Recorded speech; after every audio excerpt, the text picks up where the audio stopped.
قریب ہے کہ آسمان پھٹ پڑتا، سارے آسمان یہ پھٹ جائیں اپنے اوپر سے، اور فرشتے تو اس کی تسبیح کرتے رہتے ہیں اس کی حمد کے ساتھ، اپنے رب کی حمد کے ساتھ، اور زمین میں جو لوگ ہیں ان کی مغفرت کرتے رہتے ہیں، ان کے لیے مغفرت طلب کرتے رہتے ہیں۔ کچھ الفاظ سے جیسے جو لٹرل میں نے جیسے ٹرانسلیشن کیا ہے، کوئی لنک نہیں نظر آ رہا۔ کئی چیزیں اسی آیت کے اندر، کم از کم 3 چیزیں ایسی آ گئی جن کا کوئی لنک آپس میں نہیں معلوم ہو رہا ایک ہی آیت کے اندر۔ ہم تو تسبیح میں اس کی حمد کے ساتھ تسبیح میں لگے ہوئے ہیں، ٹھیک ہے، لگے ہوئے ہیں، وہ مغفرت بھی کرتے رہتے ہیں ان کے لوگوں کے لیے، طلب کرتے رہتے ہیں جو زمین میں ہیں، زمین میں اچھے بھی ہیں برے بھی ہیں، تو سب کے لیے مغفرت طلب کرتے رہتے ہیں۔ یہ 3 الگ الگ باتیں ہیں، اور چوتھی تو بہرحال اللہ کی صفت ہے اس آیت کے اندر۔ اس کا کوئی بظاہر ایسے جیسے لٹرل میں نے ترجمہ کیا ہے، اور اس ترجمے کا میں سے الگ الگ چیزوں کے مفہوم میں بتاتا آیا ہوں، جب تک وہ ہم ریئل ان کے میننگ نہیں لیں گے تو ان کا کوئی لنک سمجھ میں نہیں آئے گا۔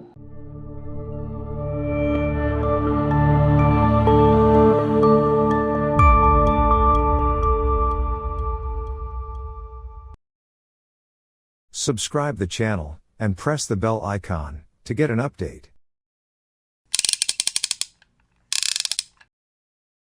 اعوذ باللہ من الشیطان الرجیم، بسم اللہ الرحمن الرحیم۔ لہو ما فی السماوات و ما فی الارض وہو العلی العظیم۔ سورہ شورى کی آیت نمبر 4، سورہ 42 آیت نمبر 4۔ درس جہاں سے شروع ہو رہا ہے، لیکن اس سے پہلے کی 3 آیات دیکھ لیجئے، اس کی ضرورت پڑے گی، اور اصلاً تو آیت نمبر 3 جن کی تشریح ہو گئی تھی، اور تشریح اتنے ہی پارٹ کی ہوئی تھی بس، یہ جو آپ کو نظر آ رہی، درس اسی میں گیا تھا۔ حامیم عین سین قاف کذالک یوحی الیک و الی الذین من قبلک اللہ العزیز الحکیم۔ حامیم عین سین قاف، اسی طرح تمہاری طرف اور ان رسولوں کی طرف جو تم سے پہلے ہوئے اللہ وہی بھیجتا رہا، اور وہ طاقت والا ہے اور حکمت والا ہے۔ اب تفصیل تو یہ اتنے کی پورا درس گیا تھا، لیکن میں اتنا سا یاد دلا دوں کہ یہ مقطعات کو اسی میں جب ہم جوڑ کر پڑھتے ہیں، آیت نمبر 3 کے ساتھ میں 2 آیات میں مقطعات ہیں، تو تیسری آیت کے ساتھ جب اسے جوڑ کر پڑھتے ہیں تو یہ ہوتا ہے کہ حامیم عین سین قاف، اسی طرح، یعنی کوئی طریقہ ہے اس کے اندر، وہی سے متعلق کوئی بات ہے۔ یہ جو اوپر کے حروف ہیں، حروف مقطعات، عین سین قاف، اسی طرح ہم تمہاری طرف اور تم سے پہلے جو رسول ہوئے ان کی طرف وہی کرتے رہے۔ اب تشریح گزر چکی اس کی، لیکن اس کا آگے یوز آئے گا۔ وہی کا تذکرہ ہے، بتایا کہ وہی اس طریقے سے سب کی طرف ہوتی رہی، اس اللہ کی جو عزیز العزیز ہے اور الحکیم ہے اس کی طرف سے تھی۔ العزیز جو طاقت والا ہے، ہمارے یہاں عزت بولتے ہیں نا، وہ اسی سے ہے۔ عزت کا مطلب خالی ہمارے یہاں اردو میں لیا جاتا ہے مرتبہ، اصل میں عزت کا مطلب طاقت، یہ عربی کے اندر جو اصل مطلب ہوتا ہے طاقت اور ڈومینیشن اور غلبہ، جو عربی میں اس کا اصل مطلب ہے۔ تو جس کا ڈومینیشن اور غلبہ ہوتا ہے، تو یہ جو اردو میں جسے عزت کہتے ہیں وہ ہوتی ہے، اس کی طرف سے جو طاقت بھی رکھتا ہے اور حکمت والا بھی ہے۔ طاقت کس طرح کی ہے؟ یہ کہ لہو ما فی السماوات و ما فی الارض، آسمانوں اور زمینوں میں جو کچھ ہے اس کے لیے ہے۔ ٹرانسلیشن تو یہی ہوتا ہے لٹرل، اسے تو ضرورت ہے نہیں کسی چیز کی، تو اس کے لیے سے کیا مطلب؟ تو لوگ عام طور سے اس کا ترجمہ کرتے ہیں کہ آسمانوں اور زمین میں جو کچھ ہے وہ اس کے مالک ہے، اس کے کنٹرول میں ہے۔ مالک لفظ یہاں پہ ملکیت والی آیت کے اندر الفاظ ایسے نہیں ہیں، آیت میں الفاظ تو ایسے ہیں کہ اس کے لیے ہے۔ اس کے لیے کا مطلب یہ کہ یہ بریکٹ میں نے لگا دیا ایسے، آپ دیکھ لیں، اس کے لیے کا مطلب اسے ضرورت نہیں ہے، لیکن اس کا جو اس نے جس مقصد سے ساری کائنات کو بنایا، کوئی اس کے پیچھے ایک پروگرام ہے اس کا، تو یہ سب لگے ہوئے ہیں اس کے پروگرام پر عمل درآمد کے لیے، اس کے پروگرام کو امپلیمنٹ کرنے کے لیے لگے ہوئے ہیں یہ سارے آسمان و زمین۔ اس میں جو کچھ قانون اللہ نے رکھے وہ اسی طرف چلے جا رہے ہیں کہ اس کا پروگرام پورا ہوگا۔ کوئی مقصد ہے ان کا بھی، سب کا مقصد کسی رزلٹ کی طرف لے جاتا ہے۔ تو یہ لگے ہوئے ہیں، لہو کا مطلب اس کے لیے کا مطلب اس کا جو پروگرام ہے، اس کی جو یوجنا ہے، وہ اس کو اس کے فلفلمنٹ، اس کی تکمیل کے لیے، اس کی پورتی کے لیے یہ سب لگے ہوئے، پوری کائنات لگی ہوئی ہے۔ وَهُوَ الْعَلِيُّ الْعَظِيمُ، اور وہ بہت بلند ہے، بہت عظیم ہے، عظمت والا ہے، بڑائی والا۔ تَكَادُ السَّمَاوَاتُ يَتَفَطَّرْنَ مِنْ فَوْقِهِنَّ وَالْمَلَائِكَةُ يُسَبِّحُونَ بِحَمْدِ رَبِّهِمْ وَيَسْتَغْفِرُونَ لِمَنْ فِي الْأَرْضِ أَلَا إِنَّ اللَّهَ هُوَ الْغَفُورُ الرَّحِيمُ۔ قریب ہے کہ آسمان پھٹ پڑتا، سارے آسمان یہ پھٹ جائیں اپنے اوپر سے، اور فرشتے تو اس کی تسبیح کرتے رہتے ہیں اس کی حمد کے ساتھ، اپنے رب کی حمد کے ساتھ، اور زمین میں جو لوگ ہیں ان کی مغفرت کرتے رہتے ہیں، ان کے لیے مغفرت طلب کرتے رہتے ہیں۔ کچھ الفاظ سے جیسے جو لٹرل میں نے جیسے ٹرانسلیشن کیا ہے، کوئی لنک نہیں نظر آ رہا۔ کئی چیزیں اسی آیت کے اندر، کم از کم 3 چیزیں ایسی آ گئی جن کا کوئی لنک آپس میں نہیں معلوم ہو رہا ایک ہی آیت کے اندر۔ قریب ہے کہ آسمان پھٹ پڑے اور فرشتے لگے ہوئے تسبیح کے اندر، کوئی فکر ہی نہیں جیسے کہ آسمان پھٹ رہے، ان کا ہوتا رہے، ہم تو تسبیح میں اس کی حمد کے ساتھ تسبیح میں لگے ہوئے ہیں۔ ٹھیک ہے، لگے ہوئے ہیں، وہ مغفرت بھی کرتے رہتے ہیں ان کے لوگوں کے لیے، طلب کرتے رہتے ہیں جو زمین میں ہیں۔ زمین میں اچھے بھی ہیں، برے بھی ہیں، تو سب کے لیے مغفرت طلب کرتے رہتے ہیں۔ یہ 3 الگ الگ باتیں ہیں، اور چوتھی تو بہرحال اللہ کی صفت ہے اس آیت کے اندر۔ اس کا کوئی بظاہر ایسے جیسے لٹرل میں نے ترجمہ کیا ہے، اور اس ترجمے کا میں سے الگ الگ چیزوں کے مفہوم میں بتاتا آیا ہوں۔ جب تک وہ ہم ریئل ان کے میننگ نہیں لیں گے تو ان کا کوئی لنک سمجھ میں نہیں آئے گا۔ یہ آسمان پھٹ پڑے کیوں؟ ایک نظام ہے اللہ نے بنایا ہے، اور یہ کسی دن بکھر جائے گا، کسی دن سب تتر بتر ہو جائے گا، ختم ہو جائے گا۔ ایک وہ وقت بھی آئے گا جب ختم نہیں ہوگا بلکہ ایکسپلوژن ہے، اور سارا ان کے اٹریکشن وہ جسے ہم قیامت کہتے ہیں، اور وہ وقت بھی آئے گا جب ان کا ایگزسٹنس ختم ہو جائے گی۔ ہر شے فنا ہونے ختم ہو جانے والی ہے سوائے اللہ کی ذات کے، ہمیشہ رہنے والا کچھ بھی نہیں ہے۔ تو یہ قریب ہے کہ وہ پھٹ پڑیں، لیکن یہ محاورے میں تب بولا جاتا ہے جب کوئی بہت ہی خطرناک بات ہو، کوئی کہتا ہے کہ ارے زمین پھٹ پڑے گی، آسمان پھٹ پڑے گا، یہ محاورے میں بولا جاتا ہے کہ تم اتنی بڑی بات کہہ رہے ہو، اور بڑی بھی برائی کے سینس میں ہوتی کہ خطرناکی کے سینس میں، کہ آسمان پھٹ پڑے اس کے اوپر، تو یہ محاورے میں بولا جاتا ہے۔ تو وہ بات کیا ہے؟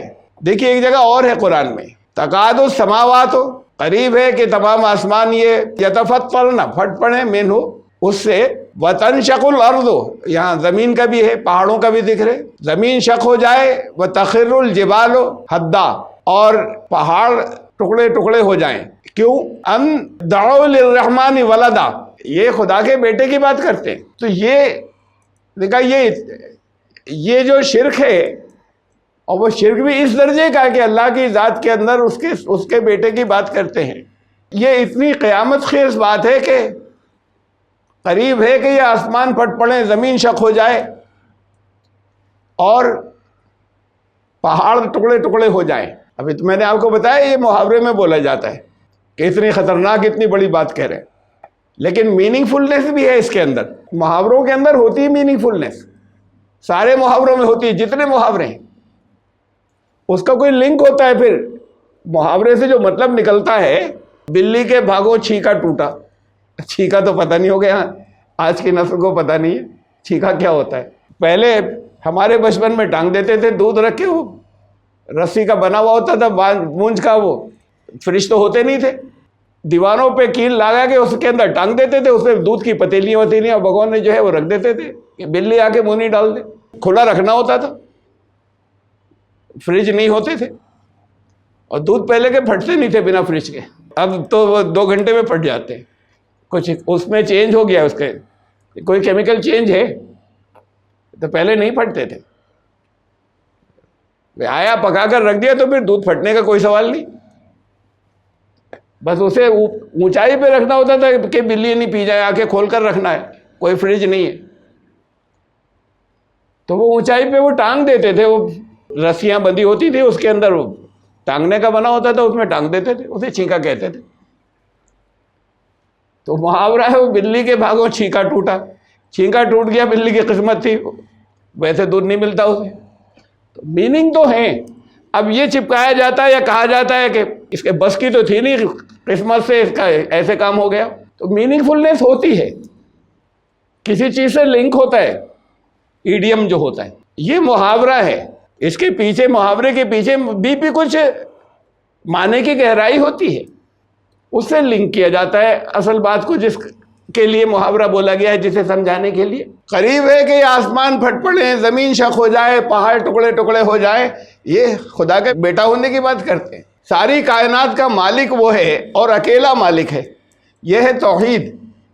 اور یہ ذات واحد ہے جو اس کو سنبھالے ہوئے ساری کائنات کو، ساری کائنات کے اندر اس کے قانون ہیں اور اس کا کنٹرول ہے جس سے یہ سب سنبھلی ہوئی ہے.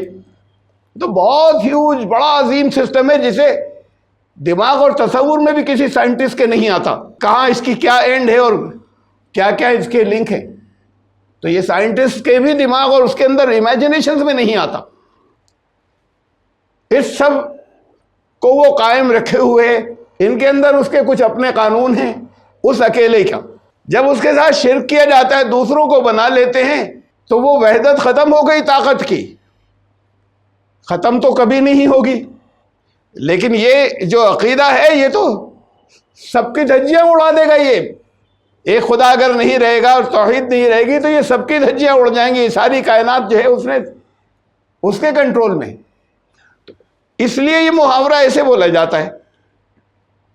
یہاں پر باقی دوسرے اور موقعوں میں بولا جاتا ہے کہ اتنی بڑی بات کہہ دی، آسمان پھٹ پڑے. تو وہی یہاں پر ہے یہ اس صورت کے اندر. لیکن اس میں صرف بیٹے کی بات نہیں ہے، کسی بھی قسم کا شرک ہو، کہ یہ شرک جو ہے وہ عقیدے کے اعتبار سے اس اکیلے کی پاورز ختم کر رہا ہے.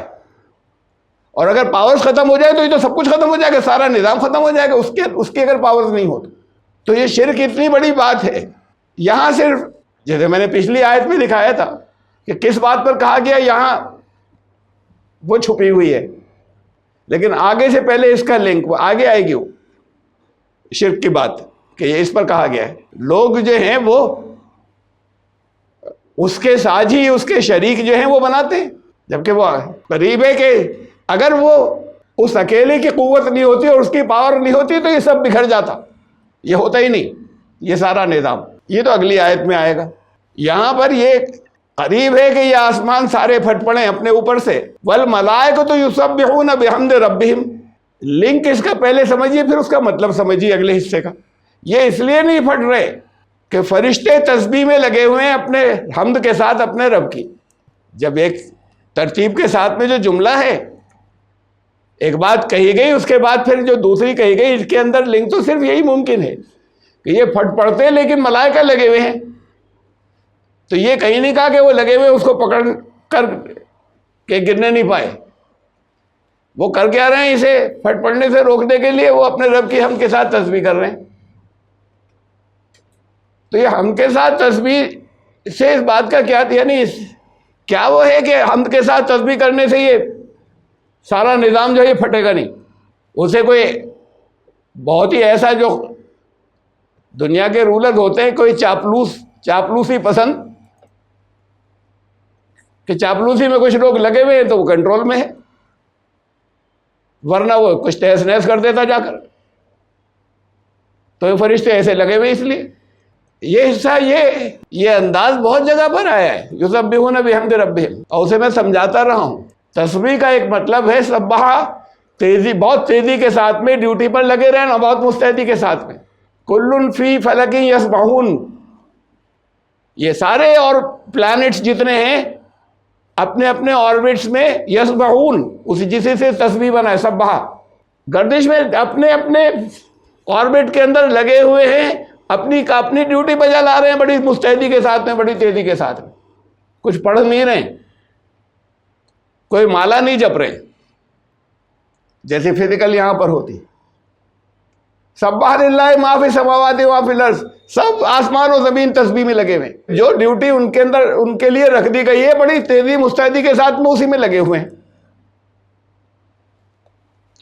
تو ملائکہ جو ہیں وہ بہت مستعدی کے ساتھ میں، بہت الرٹنس کے ساتھ میں اپنا فرض انجام دینے میں لگے ہوئے ہیں۔ اب عام تصور تو یہ ہے ملائکہ کو اسی لیے پیدا کیا گیا کہ وہ مالا جپتے رہے۔ اچھا لگتا ہے کسی کو کہ بھائی یہ بھی تو ہوتا رہنا چاہیے نا، تو کروڑوں اربوں ہیں وہ مالا جپ رہے تاکہ وہ خوش ہوتا رہے۔ یہ تو سب بڑا پرانا، ایسا ہے جیسے کسی پتھر کے زمانے کے انسان کی عقل کا تصور، اور اللہ کے بارے میں، خدا اس کے بارے میں تو اس کا کوئی سوال ہی نہیں کہ اس نے ایک مخلوق بہت بڑی تعداد میں، اس میں کچھ کام کے بھی ہیں کہ وہی لے آتے ہیں، کچھ تو کام کے ہیں، یہ کر دیتے ہیں، باقی اس نے لا تعداد اس لیے رکھے ہیں کہ وہ گنگان کرتے رہیں، جیسے کسی کی ایگو سیٹسفائیڈ ہوتی کہ خالی اس لیے پیدا کر دیا گنگان کرتے رہیں۔ وہ مصروف ہیں، اپنے ہر ایک لگا ہوا ہے اپنی ڈیوٹی بجا لانے میں بڑی تیزی کے ساتھ میں، الگ جس کام کے لیے بھی جس کو رکھا ہے، وہ جتنی بھی بڑی تعداد ہو اللہ جانتا ہے۔ کچھ اسپیسیفک کام جو ہے وہ ہم جانتے ہیں، ان کا تذکرہ آ گیا قرآن میں، کچھ خاص فرشتوں کے، کچھ مخصوص فرشتوں کے، باقی کی ہمیں تفصیلات نہیں معلوم۔ تو یہ کائنات کا سارا نظام، نیچر یا فطرت کی جو پاورز ہیں، قوتیں ہیں، یہ ان کے کنٹرول یا ان میں کچھ قانون ہیں، ان کو سنبھالنے کے ذریعے سارا نظام جو ہے چل رہا ہے پوری یونیورس و کائنات کا۔ ان کے اوپر پھر نگران فرشتے مقرر ہیں، الگ الگ ڈپارٹمنٹس کے، روزی کا فرشتہ، پہاڑوں کا فرشتہ، پانی کا فرشتہ، کہ جو وہ یہ کنٹرولرز ہیں نیچر، فطرت کی قوتوں کے، نیچر کی فورسز کے کنٹرولرز ہیں، جن کو جو ڈیوٹی دی گئی ہے وہ اس میں لگے ہوئے ہیں۔ تو یہ ملائکہ جو ہیں، یہ اس پوری کائنات کا جو سسٹم ہے، جو نظام ہے، اس کو سنبھالنے کے سلسلے میں کس کی کیا ڈیوٹی ہے جو اللہ نے رکھی، سب اس میں بڑی تیزی مستعدی کے ساتھ میں لگے ہوئے، ورنہ سب بکھر جاتا ہی، ٹکڑے ٹکڑے ہو جاتا، جیسے کہ آسمان پھٹ جاتا۔ لیکن اللہ نے لگا رکھا ہے، نیچر کی فورسز جو ہیں ان کے اوپر کنٹرولر بٹھائے ہوئے کہ وہ جو لا ان کے لیے رکھیں وہ ان لاس کے حساب سے چلتے رہیں۔ یہ ہے یسبحون بحمد ربہم، حمد بھی کر رہے ہیں۔ دیکھیے ایک لفظ ہے مدح، ایک ہے حمد، عربی کے اندر، اردو میں بھی بولتے ہیں، اردو میں مدحت یا مدح کہتے ہیں۔ اس کے اندر لیٹرز تین وہی ہیں سیم، مدح، مدح، اور حمد، حمد، حمد، دونوں کے معنی پرشنسا، تعریف ہے، لیکن ایک فرق ہے اس میں۔ یہ جو مدح ہوتی ہے وہ تو کی جاتی ہے، جھوٹی بھی ہوتی ہے، جھوٹی بھی ہوتی ہے، سچی بھی ہوتی ہے۔ کسی کی مدح میں لکھ دی، نظمیں لکھ دی، شاعری کر دی، کسی کی مدحت میں، کسی کی تعریف میں، کوئی کر رہا ہے یہ اس کا مستحق ہے نہیں ہے، یا جتنا مستحق ہے اتنی ہی کر رہے ہیں، نہیں کر رہے ہیں، اپنے ہاتھ میں کر دی۔ حمد جو ہے وہ ہے کہ وہ کسی کے تعریف کرنے کی محتاج نہیں ہے، وہ تعریف ہے، کوئی کر رہا ہے کرے نہ کرے، اس کی حمد جاری ہے۔ پورے کائنات کی جو عظمت ہے، اس کا جو سسٹم ہے، اس کے اندر جو خوبیاں ہیں، جو ایسی جو انسانوں کی سمجھ میں نہیں آ سکتی کہ یہ سارا نظام ہے پورا، یہ کافی ہے اس کی حمد کے لیے۔ کچھ بول نہیں رہے، کچھ پڑھ نہیں رہے، بلکہ ان سے خود بخود اس کی حمد ہے پوری کائنات کے اندر۔ تو حمد وہ ہوتی ہے کہ جو خود ہوتی ہی ہے، بس وہ اس کی محتاج نہیں ہوتا کہ میں حمد کر رہا ہوں، کوئی حمد کر رہا ہے، کوئی حمد پڑھ رہا ہے۔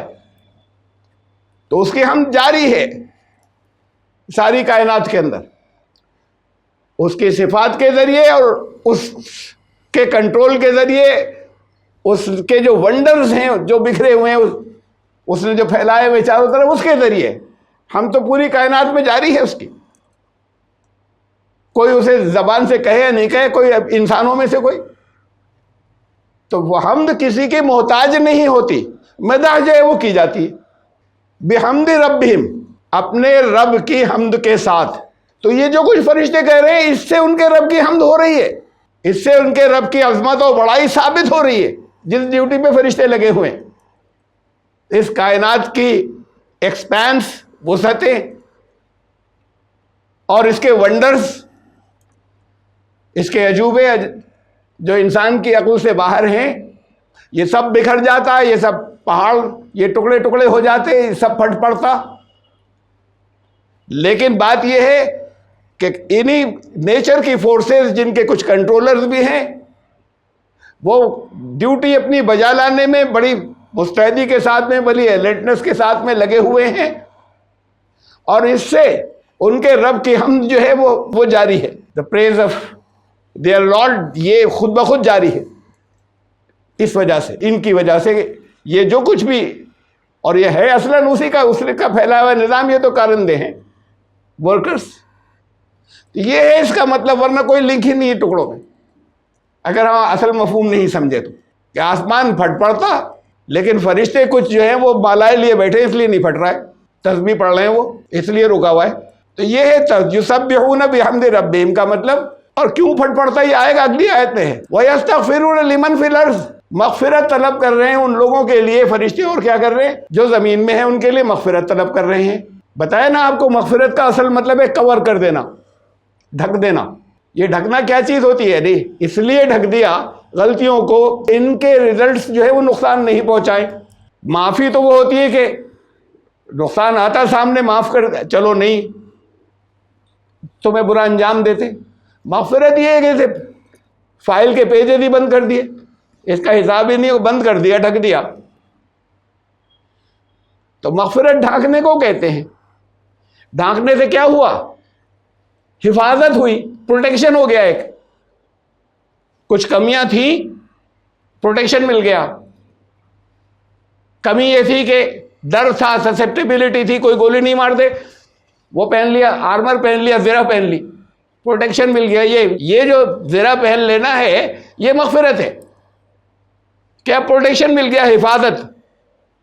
اصل میں تو جسم گولی کے مقابلے میں کمزور ہے، وہ گولی بھی کسی ایسی طرف سے آ جائے جو نظر نہ آئے کہ کدھر سے آئی، جسم اس کے مقابلے میں کمزور ہے، لیکن وہ اس کمزوری کا نقصان نہیں ہوگا، ڈھک دیا۔ تو اس آرمر ذرا اس پروٹیکشن، اس لیے مغفرت پروٹیکشن کو بھی کہتے ہیں۔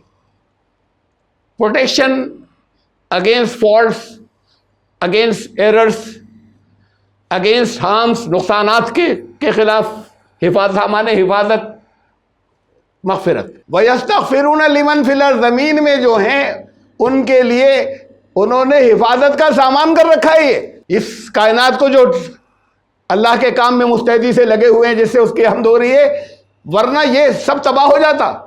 تو یہ فرشتوں کے ذریعے زمین والے جو ہیں ان کے حفاظت کا سامان چل رہا ہے۔ یہ ہے ان کا استغفار زمین والوں کے لیے۔ ورنہ استغفار خالی یہ ہوتا ہے کہ اچھے کیا یہاں تو بڑی تعداد میں برے ہیں، تباہی مچانے والے فرشتے سب کے لیے استغفار کر رہے ہیں، یعنی کوئی دعائیں وہاں پہ بیٹھ کے پڑھ رہے ہیں، اپنے کاموں میں لگے ہوئے ہیں، اور ان کے کاموں کی وجہ سے زمین والوں کے لیے پروٹیکشن اور سامان حفاظت ہے۔ الا، سن لو، خبردار، یہ الا الرٹ کے لیے ہوتا ہے۔ ان اللہ هو الغفور الرحیم، یہ اللہ کی ان صفات کی وجہ سے ہے کہ وہ پروٹیکشن دیتا ہے، مغفرت کرتا ہے، اور رحیم، مسلسل ہے اس کا رحم کی یہ صفت جاری، جو اچھے کام کریں ان کے لیے تو پھر ہر طرح کا پروٹیکشن آگے تک چلے گا۔ اس کی رحمت کی اس صفت کا نام جو ہے وہ رحیمیت ہے۔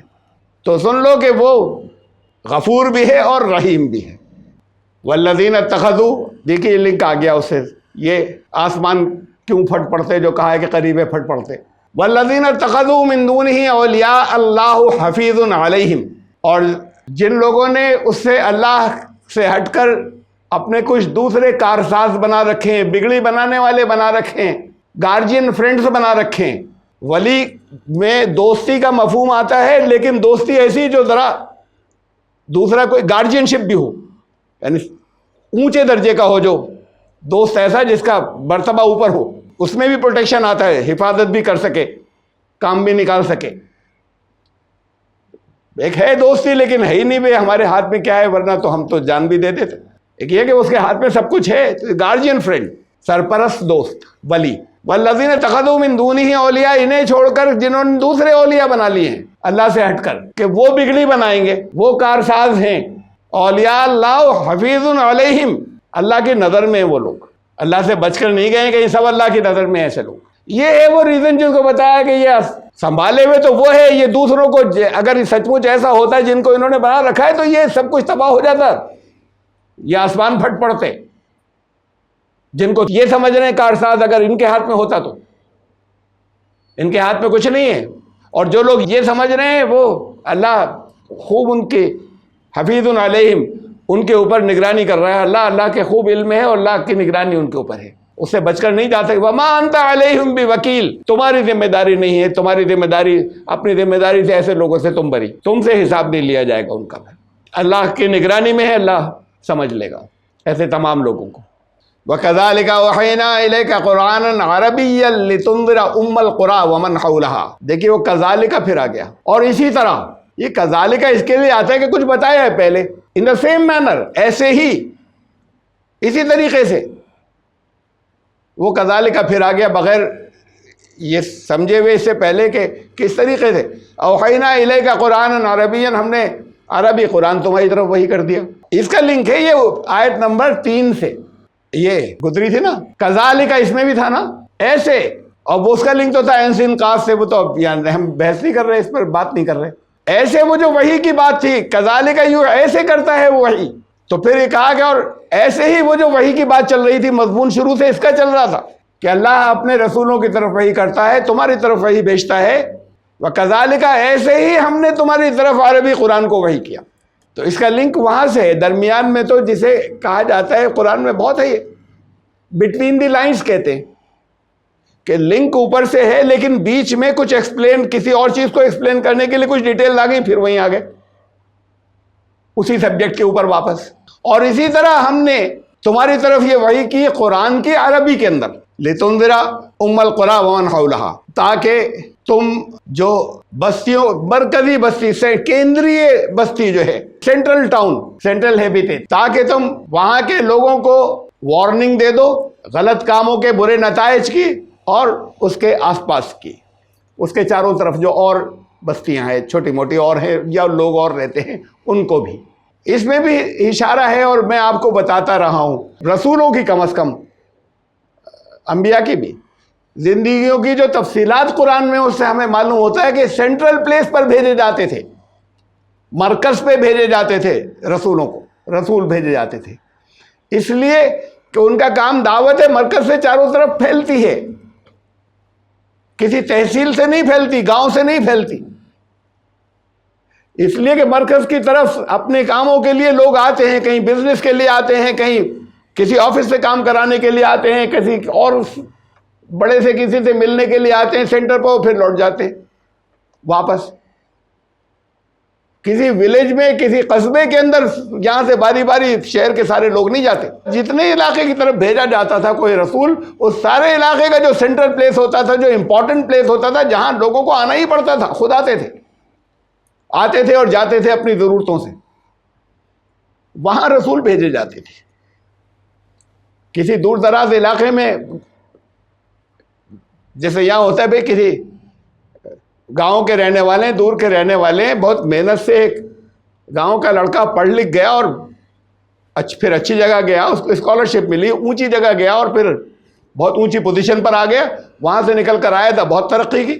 رسول کو بھیجا جاتا ہے شروع سے سینٹرل پلیس پر، ایسا نہیں ہوتا کہ کسی جگہ ہے وہاں سے اپنی زندگی میں ترقی کرتے ہوئے آئیں، اس لیے کہ اس کا پیغام پہنچنا ہے، وہاں اس کی ذاتی زندگی کی ترقی کا مسئلہ نہیں ہے، اس کا خود کا پہنچانا اور ڈیلیور کرنے کے ساتھ ساتھ یہ انتظام بھی ہو کہ وہاں لوگ آتے ہوں چاروں طرف سے، اور آتے ہوں اور اس کی خبریں اپنے یہاں لے جاتے ہوں، پھر قبول کریں یا نہیں کریں خبریں پہنچ جاتی ہیں، ایک دعوت پہنچ جاتی ہے، کلیم اور دعوے پہنچ جاتے ہیں۔ اگر وہ نہیں بھی قبول کر رہے کہ اسی طرح کا ہے، وہ یہ کہتے ہیں وہاں ہیں،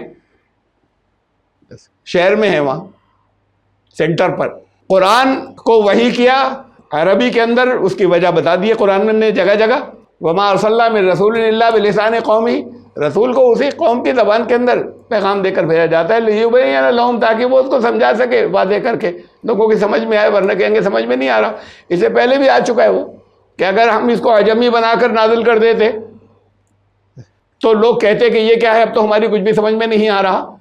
یہ آیت گزر چکی پچھلی سورت کے اندر، یعنی پچھلی سورت کے بالکل آخر میں ہی تھا.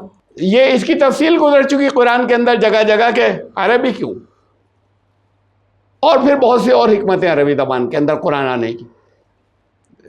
میں یہاں پر اسے نہیں ڈسکس کر رہا، زبان کی یا لینگویج کی کہ کم الفاظ میں کتنے مضمون ایک انہی الفاظ کے اندر کتنے سبجیکٹس اور کیسے بیان کیے جا سکتے ہیں. یہ ایک خاص کوالٹی تھی اس زبان کی، وہ دوسری زبانوں میں نہیں ہے. ہر زبان میں اپنی اپنی بہت سی اور کوالٹیز ہوتی ہیں جو کچھ بات عربی میں نہیں ہے. عربی کے لِتُنذِرَ أُمَّ الْقُرَىٰ وَمَنْ حَوْلَهَا، وہاں سے اپنا سینٹر سے وارننگ کا اپنا نظام جو ہے وہ سٹارٹ کریں کہ وہ اس کے آس پاس کے لوگوں کو. اب رسول اللہ صلی اللہ علیہ وسلم ام القریٰ اسی لیے مکے کو کہا جاتا ہے. یہ تمام پوری زمین کی بستیوں کی ماں ہے، جہاں سے زمین پھیلائی گئی. نیول آف دی ارتھ، آپ لوگوں نے اگر ویڈیو نہیں دیکھی تو نیول آف دی ارتھ کے نام سے میری ویڈیو دیکھ ضرور لیجیے، بڑے امپورٹنٹ ہے. ناف زمین کعبہ جو ہے، تو ام القریٰ جو ہے وہ یعنی سچ مچ ام القریٰ ہے، بستیوں کی ماں. ام کے معنی ماں ہے، جہاں سے باقی زمین پھیلی. وہاں پر رسول اللہ صلی اللہ علیہ وسلم کو وہاں بھیجا گیا. تمام عالم کے لیے رسول ہے، قیامت تک کے لیے، تمام عالم تک ان کی زندگی میں حیات کے اندر تو پیغام پہنچ ہی نہیں سکتا تھا. ہر جگہ جا کر نہ ہر جگہ کے لوگ وہاں پر پوری دنیا کے آتے تھے. آج کی جیسی دنیا تھوڑی تھی کہ ہر جگہ کے لوگ جو ہیں وہاں آتے ہو. مکے آس پاس کے، شام کے، عراق کے، ادھر کے، یمن کے، ادھر ادھر کے لوگ آتے تھے. لیکن باقی دنیا جن سب کے لیے رسول بنا کر بھیجا گیا تھا. تو رسول اللہ صلی اللہ علیہ وسلم کی یہ دو حیثیتیں تھیں کہ مکے والوں کی طرف بھیجا گیا، اپنے لوگوں کی طرف بھیجا گیا، من انفسکم، مکہ اور اس کے چاروں طرف، اور تمام دنیا کی طرف کے لیے بھیجا گیا. اب تمام دنیا کے لیے پیغام پہنچانے کے لیے پھر وہ سسٹم بتا دیا ہے. قرآن نے ایکسپلین کر دیا کہ وہ ایک گروپ کی تربیت کرتے ہیں جسے امت کا، جس کا نام امت ہوگا، اور وہ اس کا پھر آگے کام ہے کہ وہ تمام دنیا کو ڈیلیور کرے اور تمام دنیا تک پہنچا دے، تمام دنیا کو پھر وہ لیڈ کرے. تاکہ تم وارننگ دے دو اتنے حصے کو، اتنے حصے میں سے کم از کم وہ نکلیں گے جہاں تک اپروچ ہے، وہاں پر دائی نکلیں گے، وہاں وہ گروپ نکلے گا جن کو ٹریننگ دی جا سکتی ہے، تربیت دی جا سکتی ہے، جو پھر آگے جائے گا. تو سب سے پہلا کام یہ ہوتا ہے کہ تاکہ ان میں سے باقی کو جو نہیں مان رہے انہیں وارننگ پہنچ جائے، لیکن انہی میں سے وہ کیڈر نکل آئے جو آگے جا سکے. یہ کیڈر رسولوں کا یہ امت کہلاتا تھا. ومن حولہا، پھر انسان قریب سے شروع، اصول ہے یہ. اور یہ اصول قرآن نے صرف جغرافیکل نیئرنیس، جغرافیائی طور پر، بھگولک طور پر قریب ہے یہ جگہ، یہ اصول صرف اس کے لیے نہیں ہے، یہ رشتوں کے لیے بھی ہے. قرآن نے کہا رسول اللہ صلی اللہ علیہ وسلم سے وَأَنذِرْ عَشِيرَتَكَ الْأَقْرَبِينَ، یہ بالکل شروع کے احکام میں سے، بالکل شروع کے، جب وحی آنی شروع ہوئی تھی. ڈراؤ، تنبیہ کرو، وارننگ دو اپنے اقربا جو قریبی ہیں، عشیرہ اس میں بھی جو رشتہ دار ہیں، قریبی میں بھی، یعنی اور قریب ہو گئے. اس لیے سب سے پہلی جو دعوت دی تو سب کو بلایا. دین کی دعوت دینی تھی تو کھانے کی دعوت کی، سب لوگ آ گئے. وہاں سے شروع ہوا تو سب خاندان کے تھے، قریش تھے. عشیرتک الاقربین، جو ان کو حکم ملا تھا کہ تمہارے قریبی رشتہ داروں کو بول، یہاں سے بات شروع ہوگی. دور دور جا رہے ہیں، اپنوں سے بات نہیں کر رہے، تو سب سے پہلی ذمہ داری تو اس کا حساب بھی لیا جائے گا کہ تمہارے قریبی جسے بات یہاں، چاہے نہیں مانا اکثریت نے، بہت زمانے بعد مانا جا کر. یہ ہے اصول کے قریب سے شروع کریں گے اور دور پھیلتے چلے جائیں گے. مرکز سے شروع کریں گے، آگے پھیلتے چلے جائیں گے سینٹر سے. وَكَذَلِكَ أَوْحَيْنَا إِلَيْكَ قُرْآنًا عَرَبِيًّا لِتُنذِرَ أُمَّ الْقُرَىٰ وَمَنْ حَوْلَهَا وَتُنذِرَ يَوْمَ الْجَمْعِ لَا رَيْبَ فِيهِ، اسی آیت کا حصہ ہے. اور انہیں تم اس دن کی وارننگ دے دو جس دن سب لوگوں کو اکٹھا کیا جائے گا، اس کے اندر ذرا سا بھی کوئی شک نہیں ہے اس دن کے آنے کے اندر. تاکہ تم اس کی بھی وارننگ دے دو کہ ایسے ہی نہیں جائے گا، بلکہ حساب دینا پڑے گا. اس حساب کے لیے لوگوں کو ہر حالت میں اکٹھا کیا جائے گا، اس میں کسی شک کی گنجائش نہیں ہے.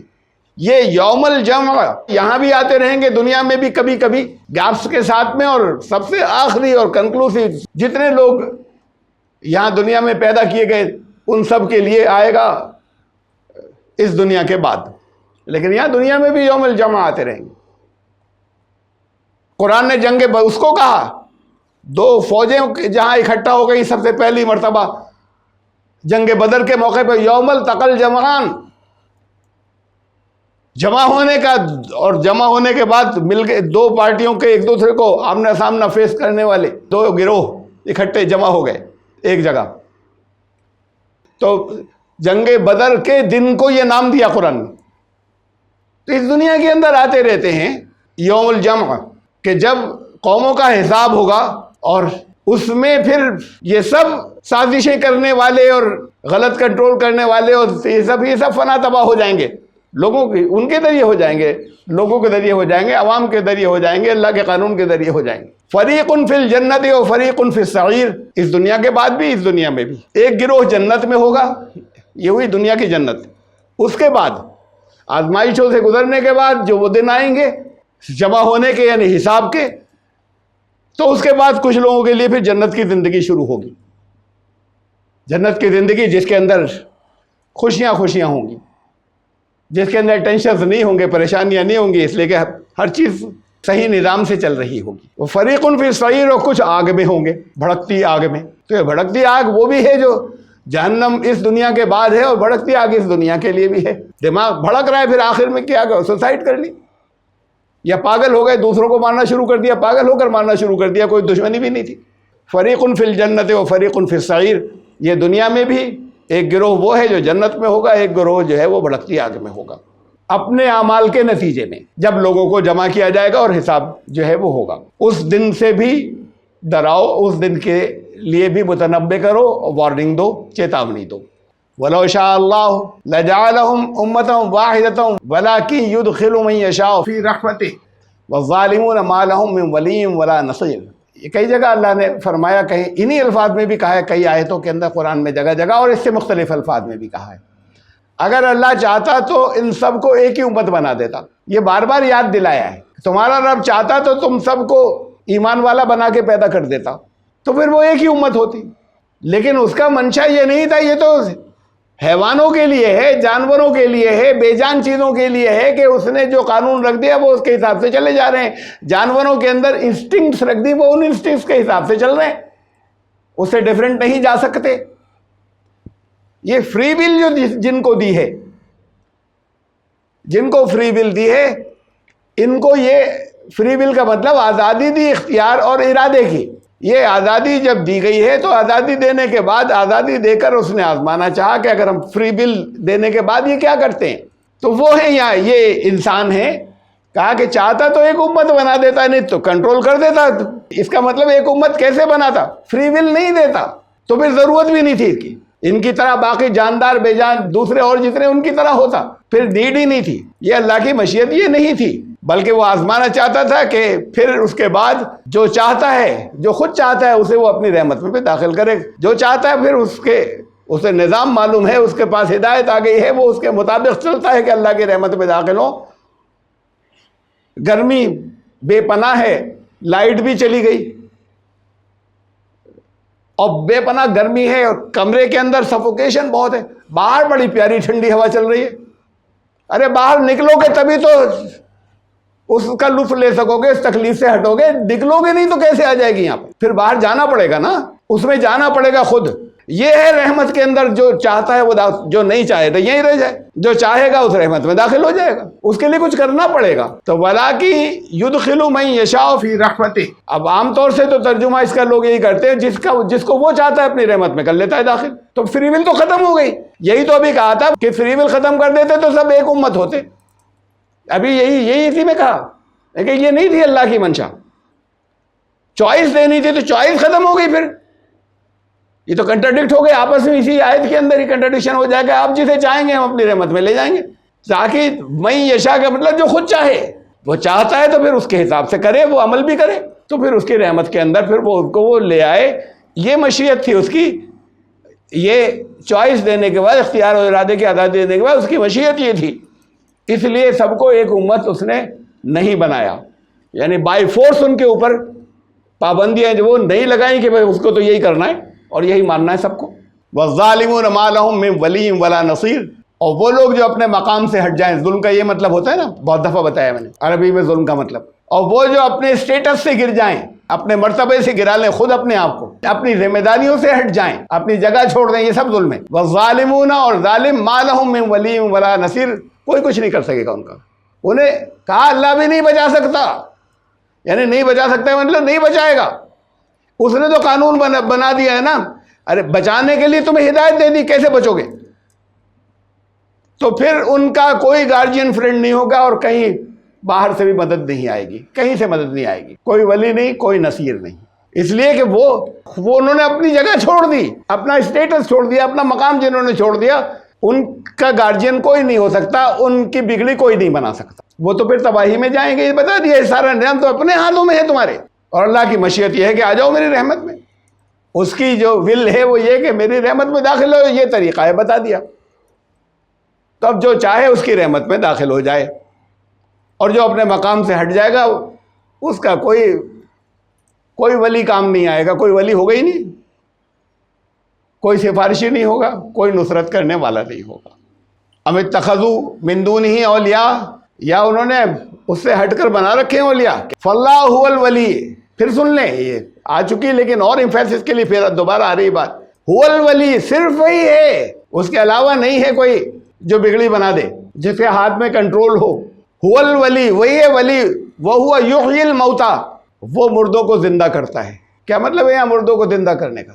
وہ دلوں کے حال بدل سکتا ہے، ارادہ تو ہو، چلتے پھرتے مردے زندگی دے دے گا، زندہ کر دے گا، کوشش ہو تمہاری، ارادہ تمہارا ہو، اس کے بعد کوشش ہو، رزلٹ اس کے ہاتھ میں، تو وہ پھر کر دے گا زندہ۔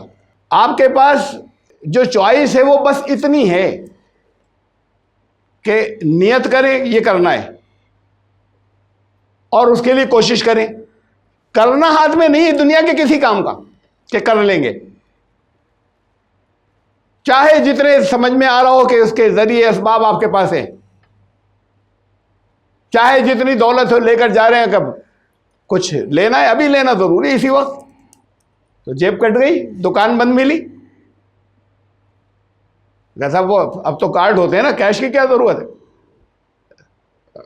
ہم لے لیں گے کارڈ دکھا کر اور فوراً لے لیں گے، تو ہر جگہ کیو آر کوڈ ہے، پیمنٹ کر دیں گے۔ اگر بینک اکاؤنٹ میں کوئی پرابلم ہو گئی، نہیں چلتے کہ آپ میں سے ہر ایک نے فیس کیا ہوگا، کوئی آ جاتی ہے پرابلم، اس وقت نہیں کر پائے، آگے کا تو نہیں معلوم کب تک اور اٹک جائے گا، ریزالو کرنے میں کئی دن لگ جاتے کہ اٹک گیا، نہیں اب یہ بھی نہیں کر سکتے، تمہارے ہاتھ میں نہیں ہے، ریزلٹ نہیں ہے ہاتھ میں، نیت کیا اور کوشش کی، اچھے کی بھی برے کی بھی، برے کی کوشش کی، نیت کی کوشش کی، لکھ گیا، عمل لکھ گیا، رزلٹ ضروری نہیں ہے برا نکل آئے، ہو سکتا ہے بڑا اچھا رزلٹ نکل کر آئے، جن کے لیے برا کرنے گئے تھے وہ اور ان کا کچھ بھلا ہو گیا تمہارے عمل سے، تم نے برا کرنا چاہا تھا، تم نے اچھا کرنا چاہا تھا، تمہارا عمل ایسے ہی لکھ گیا، لیکن وہ الٹا ان کا نقصان ہو گیا جو تم نے اچھا کرنا چاہا تھا اس سے، تو رزلٹ نہیں ہے تمہارے ہاتھ میں، رزلٹ جو ہے وہ سارے رزلٹ اپنے قانون کے مطابق اس کے ہاتھ میں، صرف کوشش اور نیت اور کوشش، بھائی یہاں تک کا ہے سارا۔ وَهُوَ يُحْيِي الْمَوْتَى، اور جو نیت کریں گے وہ ان کو مردوں سے زندہ کر دے گا، پھر وہ مردہ نہیں رہیں گے۔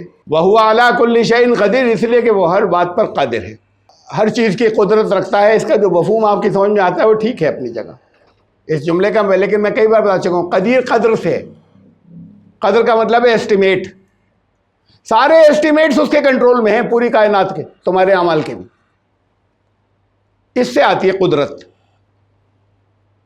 کہ ہر چیز کا فائنل ایسٹیمیٹ تو اسی کے ہاتھ میں۔ وَهُوَ عَلَىٰ كُلِّ شَيْءٍ قَدِيرٌ وَمَا اخْتَلَفْتُمْ فِيهِ مِنْ شَيْءٍ فَحُكْمُهُ إِلَى اللَّهِ، اور تم جن چیزوں کے اندر آپس میں اختلاف کرتے رہے ہو، ہوتے ہیں اختلاف امپورٹنٹ باتوں میں، دین کے معاملے میں، فَحُكْمُهُ إِلَى اللَّهِ، تو دیکھو اس کا آخری طریقہ ہے، اللہ نے کیا حکم دیا اسے دیکھو، اس کے لیے اللہ کا حکم کوئی موجود ہوگا جو تمہارے اختلافات ہیں، فَحُكْمُهُ إِلَى اللَّهِ، یہ ہے اختلافات دور کرنے کا طریقہ کہ یہ اللہ کے حکم کے مطابق ہوگا، اسے بتایا قرآن نے کہ وہ کیا طریقہ ہے، دکھاتا ہوں، میں بھی بتاتا ہوں. ذالکم اللہ ربی علیہ توکلت، وہ ہے اللہ میرا رب.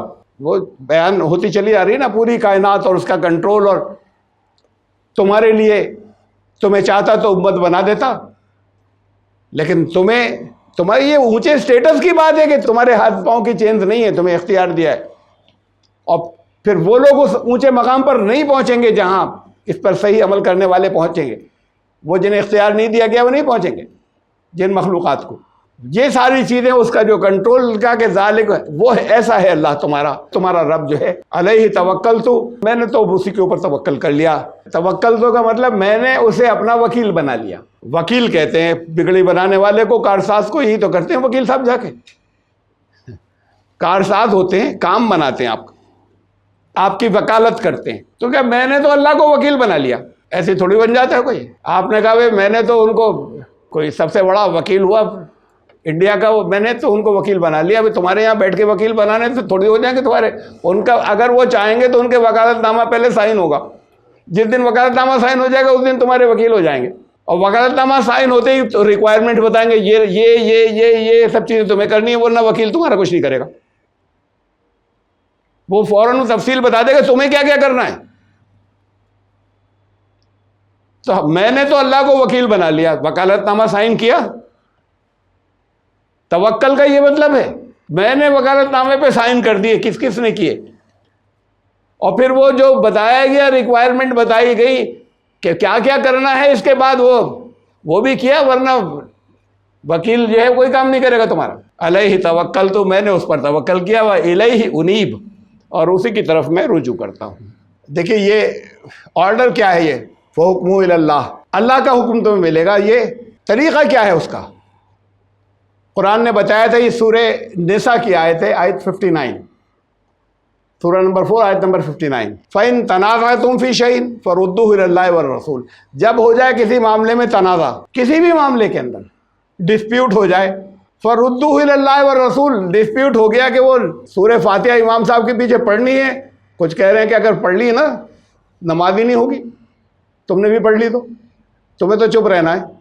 اور کچھ کہہ رہے ہیں وہ دونوں کے بڑے اونچے اسٹیٹس ہیں، نہیں پڑھی نماز ہی نہیں ہوگی، تمہیں بھی پڑھنا تھا.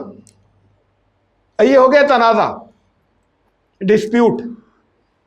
کچھ چیزیں ہوتی ہیں افضل اور غیر افضل، پریفرٹ، کوئی بات نہیں دونوں ٹھیک ہے، یہ کرو تو اور اچھا ہوگا.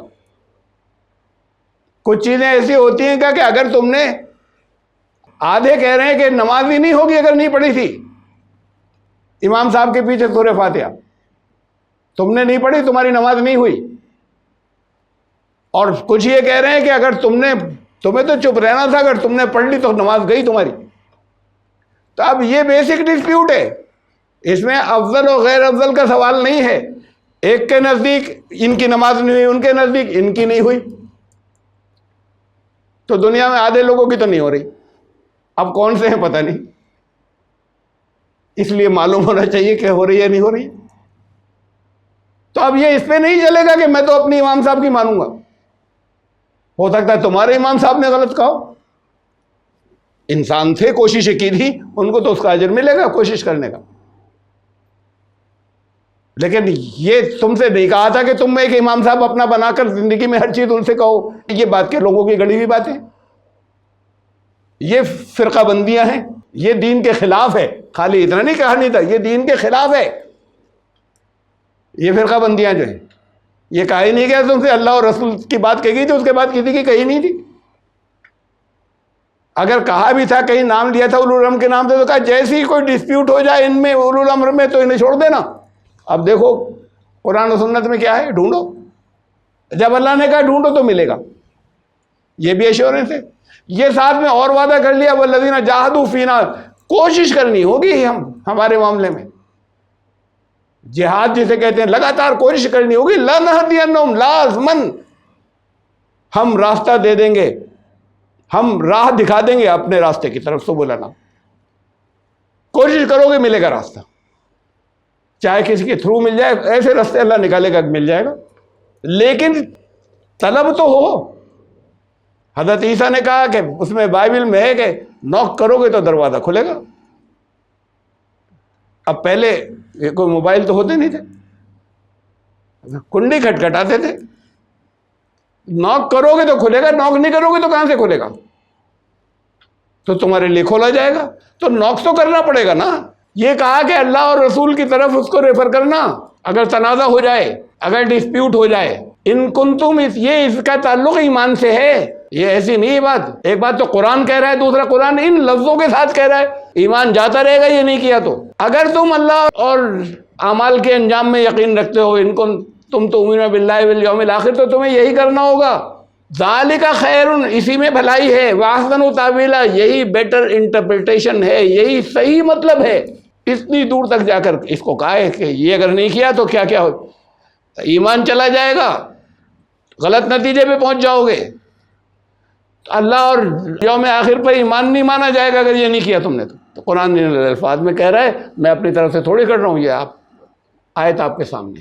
یہ کہا تھا کہ اگر تنازع ہو جائے تو کیا کرو تم، اور نہیں ہو تنازع، ان میں خالی افضل غیر افضل کا اختلاف ہو، آمین زور سے کہیے، ہلکے کہیے، افضل و غیر افضل کا اختلاف تھا۔